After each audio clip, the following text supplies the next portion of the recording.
Egyptian democracy update now. And, well, you can sum up the last couple of weeks in Egypt, Andy, with one syllable and three letters. Oof. Just oof, Andy. The kind of sound you make when someone accidentally opens a drawer too quick and the corner smashes into your nuts. Oof. Cairo is... That's a potent metaphor for the Arab Spring, John. Yeah. That drawer, just like, if they'd only opened... If they'd had a slow opened, like a slow closed drawer, backwards... That's right. To get a controlled release. That drawer opened too fast and those nuts were too close. Cairo currently is, as the Italians would put it, a spicy meatball at the moment. Basically, what's happening is that there is a standoff between the relatively newly elected President Mohamed Morsi and the Egyptian judiciary after Morsi granted himself sweeping new powers. For a little background, you should know that there is no new constitution yet, so Morsi decided to put in some temporary rules. Some of them sound pretty reasonable, until one particularly juicy one stands out. See if you can spot it. Here's one rule. Reopen investigations into killings of protesters. Retrials of those accused. Sounds pretty good. Can't be many complaints about that one. 2, here's another one. President to appoint the public prosecutor must be aged at least 40. Again, no real arguments with the over 40 part there from me, Andy. You want a bit of life experience and on-the-job experience to handle a high-pressure position like that. Let's see, what have we got here? Number 3.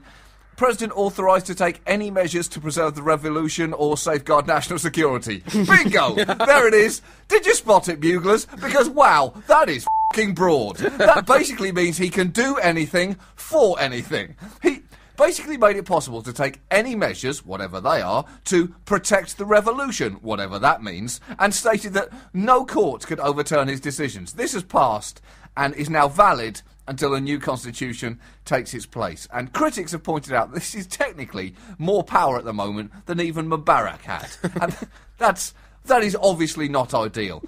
Morsi himself said in an interview on State TV, and those are always tough interviews, Andy, whenever you own the network that you're being interviewed on, you are guaranteed an objective grilling. He said, this declaration is to manage the situation in a transitional period, which is critical for all of us. It stipulates the period will come to an end as soon as people vote on the new constitution. And the thing is, that might actually be true, Andy. He may well be a man of his word, but to be fair to the Egyptian people, they are coming off 6 decades of dictatorship. So it's only understandable if they're, to put it mildly, a bit skittish at the moment, and a little suspicious of a man saying, I'm just borrowing these powers. I'll give them right back to you, I promise. You know I'm good for it. He was saying, I'm just borrowing these powers. Oh yeah, and it's entirely coincidental that I've just ordered a 100-metre high statue of myself to go in the main square.